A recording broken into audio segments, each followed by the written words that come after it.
Ave Maria, and welcome to Divine Poetry, a series that explores the chronological parallels between the history of the Catholic Church and the Old Testament. If you're new to this concept, go back and watch my interview with Kevin Davis. The link is in the video description below.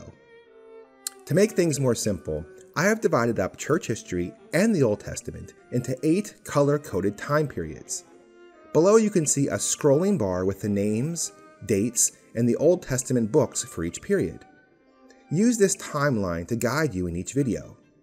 The color frame of each video will match the time period that we're discussing. Now, let's start today's episode. Hello, and welcome to episode 24 of Divine Poetry. Today's episode, I want to talk about the Great Harlot from the book of the Apocalypse, I believe it's chapter 17. And also, as part of that discussion about the Great Harlot, I'm going to look at some amazing parallels between the early church and our times right now. And I'll explain that throughout the course of this video. But first, super excited. That day finally came. I've been waiting for the book to be published and released. And I sent out my first shipment of pre-orders yesterday. And I will send out even more on Monday. So I'm recording this video on Saturday, July 20th, and it won't air until Tuesday, July 23rd. But there's a promotion going on. So Fide Email, which is a traditional Catholic email service run by a traditional Catholic, they're sponsoring the book launch, and they're offering for the first 50 people from the point of the launch going forward will receive $10 off the cost of their book, or the price of their book, if they enter the promo code FIDEI, F-I-D-E-I, I believe I spelled that right. Now, the thing is, though, is that there's already maybe a dozen or 2 dozen of those promo codes have already been used. So there's about 30 to maybe 35 left. By the time this video airs on Tuesday, they might have been all used up, but there's a chance. So, definitely try to enter that promo code FIDEI and get $10 off the book. So that's fantastic. This is fantastic news. I'm so excited about it. I've been receiving a lot of support and positive comments about the book, a lot of excitement. So I hope that that positivity and reception of the book sustains itself as people start to read it. I think it's jaw-dropping information, and anyone who's been following these episodes of Divine Poetry, you'll already be familiar with most of the contents or some of the contents of the book. So if you like these episodes, you'll like the book as well. Great. Okay, let's get started into our topic for today. So the Great Harlot. First, I'm going to read the book of the Apocalypse. The Great Harlot is called a woman. And in Apocalypse chapter 12, we're also told about another woman. And the footnotes tell us that that woman is the Catholic Church. So I'm going to read that first, and then I'm going to read some text about the Great Harlot before I start my commentary. All right, so this is from chapter 12. And a great sign appeared in heaven, a woman clothed with the sun and the moon under her feet, and on her head a crown of 12 stars. And being with child, she cried, travailing in birth, and was in pain to be delivered. And then the passage goes on, but I'm just going to read what I want to establish here is that this woman is the church. So footnotes from the Dewey Reams Bible for verse 1. A woman, the church of God. It may also be be applied to our Blessed Lady. The church is clothed with the sun, that is, with Christ. She has the moon, that is, the changeable things of the world under her feet. And the 12 stars with which she is crowned are the 12 apostles. She is in labor and pain while she brings forth her children, and Christ in them, in the midst of afflictions and persecutions. So this woman is the church, or Our Lady as well, which she's a type of the church as well. Now, in chapter 17, we're introduced to another woman, but this is not the church. It's the antithesis of the church, as we'll see. And he took me away in spirit into the desert, and I saw a woman sitting upon a scarlet-colored beast, full of names of blasphemy, having 7 heads and 10 horns. And the woman was clothed around with purple and scarlet, and gilt with gold, and precious stones and pearls, having a golden cup in her hand, full of the abominations and filthiness of her fornication. And on her forehead was a name was written, Mystery Babylon, a mystery, Babylon the Great, the mother of fornications and the abominations of the earth. And I saw the woman drunk with the blood of the saints, with the blood of martyrs and of our Lord Jesus. Then I'm going to skip all the way to verse 18, where Finally, the last verse in this chapter, which is a punctuation mark on the whole chapter, which is interesting. It says that, and the woman which thou sawest is the great city, which hath kingdom over the kings of the earth. Okay, now the footnote for this, for these passages here, for verse 5 particularly, it says Babylon, either the city of the devil in general, or, if this place to be understood of any particular city, pagan Rome, which then and for 300 years persecuted the church, and was the principal seat both of empire and idolatry. So the footnotes also identify the great city with Rome, Rome of the past. Now keep in mind, of course, when these footnotes were written, this is from the Douay-Rheims Bible, they were written either the Challoner edition, which was, I think, is in the 1700s, or even the original footnotes from the 1500s. Neither of those times have yet experienced the Novus Ordo sect in Rome. So I'm going to make note later on in this, I'll just do it right now, is that the passages, well, no, I'll do it later. But what I'm trying to say is that no one could have identified the city with a future Rome, because Rome was the center of the Catholic Church. At least that's what everyone would have expected prior to Vatican II. Now, we know in hindsight that it's not, but it's interesting nonetheless that the footnotes identify this great city, this great harlot, with Rome. All right, now I'm going to move on now to chapter 18, where God calls his people out of this great harlot. Okay, chapter 18, verse 4, and I heard another voice from heaven saying, Go out of her, my people, that you be not partakers of her sins, and that you receive not of her plagues. For her sins have reached unto heaven, and the Lord hath remembered her iniquities. So I've thought this for many years, and I have this kind of committed to memory, but I like to ask questions to highlight this phrase. You know, the question would be, why are God's people in this great harlot? And then why would God have to call them out? Why wouldn't they have come out on their own if they're God's people? And also, finally, how do they get into the great harlot? So the answer to this is actually seen in church history on many smaller levels. I mean, I'm sure you've heard and have read that there are St. John the Apostle even indicates also there are many antichrists in the world already. And throughout church history, there have been many antichrists. That it would be people who have tried to take the place of the real church or the real pope, or the authority of the Pope. For instance, Henry VIII would be an example. He tried to usurp the authority of the church in England, or Martin Luther, or Napoleon when he established the secular republic from the very heart of Rome itself. All of these figures are small antichrists because they have all tried in some regional or limited way to take the place of Christ, meaning the vicar of Christ or the Catholic Church. Likewise, there have been many smaller great harlots, or great harlots. For instance, we could say that the verse that I just read about come out of her, my people, could be applied to England after Henry's revolt. Catholics who were going to these parish churches when they were Catholic, only 10 or 15 years later would have to stop going there.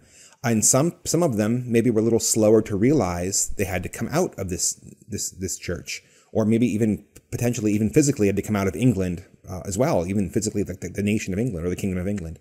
Likewise, you could say the city of Geneva during John Calvin's time. It was a Catholic city. And then with a very quick stroke of Calvin's pen, so to speak, and in his authority in Geneva, it became a Protestant city. And there were Catholics there. They had to decide if they were going to come out or not. So if you are God's people, you will come out of Geneva. St. Francis de Sales was likewise cast into the outer regions of Geneva. He was the bishop of Geneva, but he couldn't live there. He was out in the wilderness, so to speak, in a metaphorical way. Just like the woman in chapter 12 had to flee to the wilderness for safety. You can say, and you can see kind of like the harmonizing effects of these smaller harlots with the book of the Apocalypse.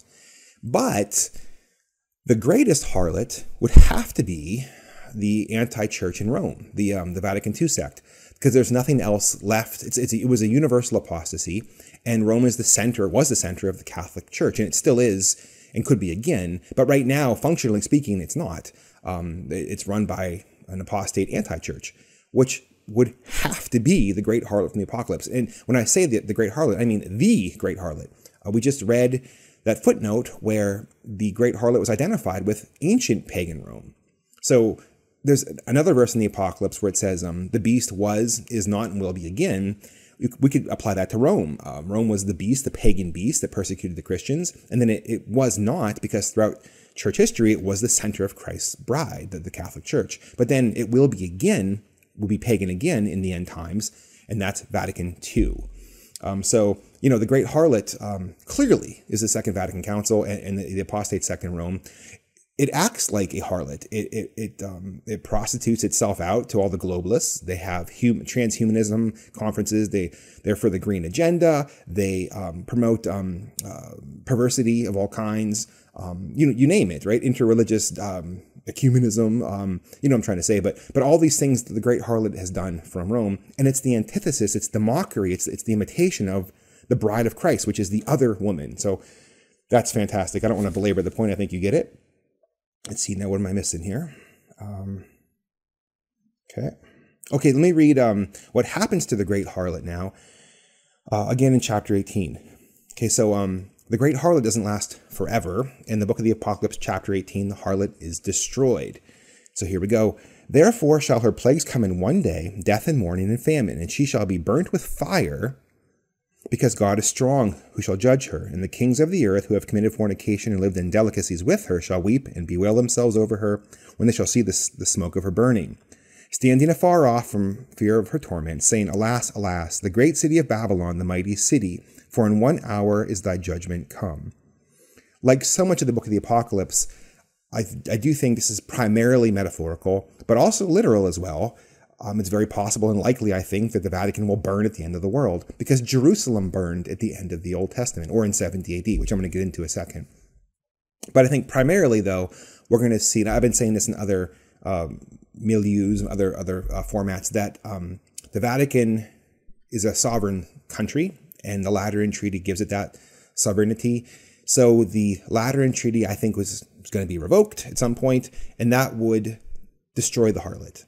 It would cause the Vatican to no longer have financial independence. It could be audited. It would be politically, it would be disintegrated. It would not be a country anymore, on and on. But then also, I think, very possibly, that it could be burned down by an accident. Who knows how that's going to happen? We'll see. Or maybe we won't see. Anyway, okay. So switching over, therefore, from the book of the Apocalypse now, I want to go to the general idea of parallels as well, because in my book, Vatican II in Antichrist, I try to make the argument that Vatican II actually was the pinnacle fulfillment of Antichrist, the one we've all been dreading and waiting for. It's actually Vatican II. And then specifically, in my book, I actually point out, if I had to pick one man in particular, I name that man, or I name 2 potential men. I think it's pointless to kind of give you a name right now, but this, let it be said that I do have a man in mind. But Christ is the mystical body of the church. It is Christ's bride. It's Christ's actual body. The Holy Eucharist is our Lord present on our altars. Priests are other Christs. So the Catholic Church and her sacraments manifest Christ literally and truly in front of us. So to have an Antichrist come and mimic Christ and but at the same time mocking Christ, there could be no greater fulfillment of that than Vatican II and the anti-church. So that's the foundation of my book, and then I go into the prophecies of Daniel to kind of and the Apocalypse to lay that more securely, the groundwork more securely. But I say all that because if Vatican II is Antichrist, then we are paralleling the early church times. And let me try to explain that. So when the Christ came, he gave us a new, well, first of all, so when Christ came and he rose into heaven, there was about a 40-year period between his ascension and the destruction of Jerusalem in 70 AD, actually like 37 years. So in that time, the early Christians, a lot of them were Jewish origins or Jewish ethnicity, who followed Christ and became part of the early church, they would have gone to that temple for years and years in their childhood. And at the time they were going there, it was God's house. It would be difficult because humans are not angels. It would take time to process things. Some of them would have continued to go to the temple, and even though they were going to the Mass in their homes. And that's very similar to what's happening after Vatican II. So assuming that Vatican II is the Antichrist, then Catholics who are raised to go to Catholic churches, to believe the church The Vatican was the center of the Catholic Church, because it was before Vatican II. They also need time to process this. Some process it slower than others. Many of them don't make it out, but some do. And they are continuing, some of them, to go to their parish churches, even though they are no longer houses of God, just like the temple ceased to be a house of God. So you can see that in that respect, we are mirroring the early church in many other respects as well. So let me go on to list some more. So the Christ came and he established a new priesthood, a new sacrifice, and Vatican II did the same thing in inverse, a new false priesthood, a new false sacrifice. We have most Jews of that time rejected Christ, only a few accepted him. And conversely, most Catholics accepted Vatican II and reject traditional Catholicism. Let's see, Christ came primarily for the lost children of Israel, and Vatican II came specifically to steal the faith away from Catholics. So remember, the Catholic Church is the new Israel. So as Christ came for Israel, the Antichrist comes for Catholics.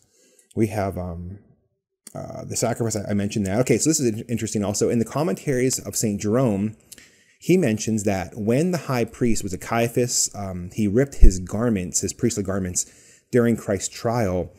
St. Jerome says this: he tears his robes to show that the Jews have lost the glory of the priesthood and that the high priests have a vacant seat.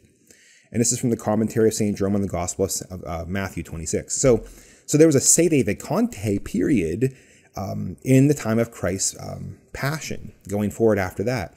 And so we have the same sede vacante period during the time of the church's passion, which mirrors the passion of Christ. And I have other videos and pamphlets and brochures about that.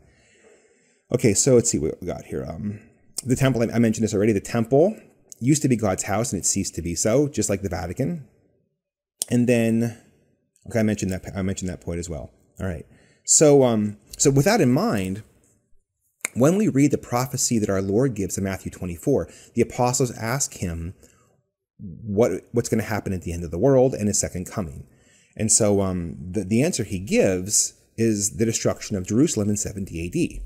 And he describes the destruction. Now, in the commentaries on that chapter from the Catholic Haydock Bible, and it's St. Jerome's commentary again, you read this.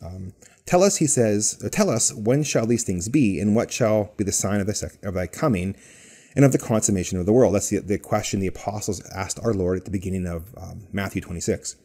So this is the commentary now.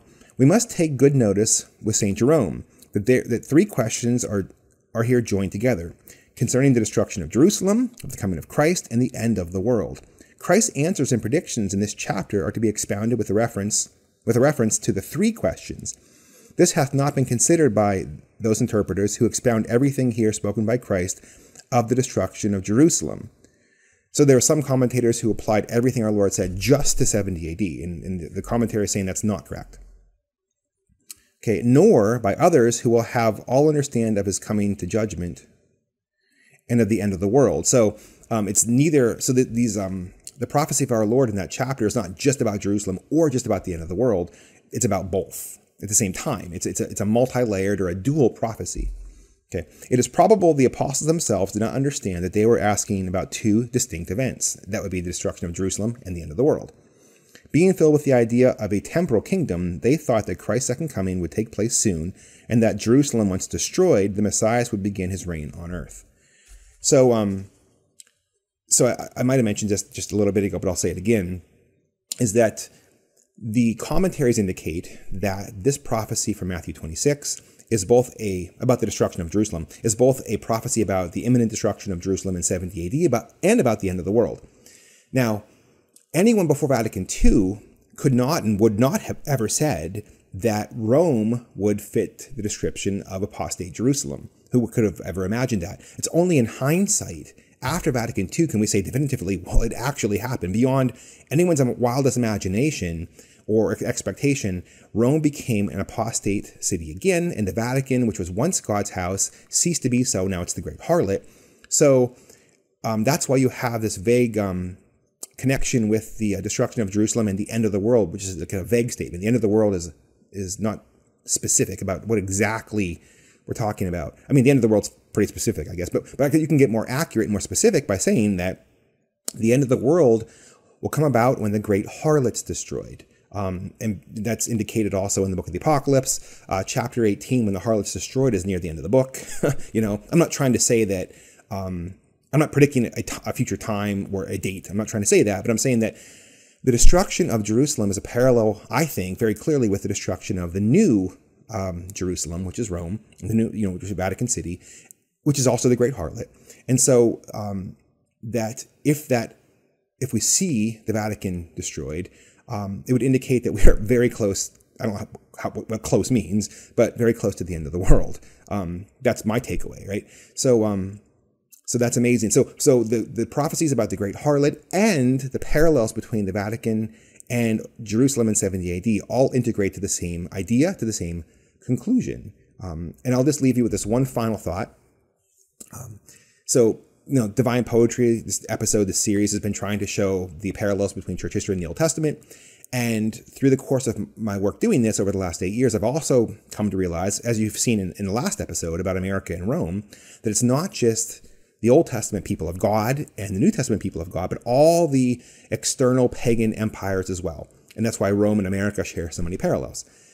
So because of Rome and America sharing those parallels, it seems like I'm able to trace Roman history up until 70 AD and look at American contemporary events and see, loosely speaking, where we are in the parallels. And the reason why that's significant is because in 68, 69 AD, Rome had something that's a very big event, the Year of Four Emperors, very noticeable, very distinct events. And it seems like America is about to go through that as well. If that's the case, then it's hard not to conclude, or at least surmise or guess, that the destruction of the Vatican is not that far off. Okay, that was a mouthful. Okay, well, there you go. Check out my new book. And if the coupon code is still relevant, type in FIDEI FIDE at checkout and get $10 off. All right, Ave Maria and glory be to God. See you next time.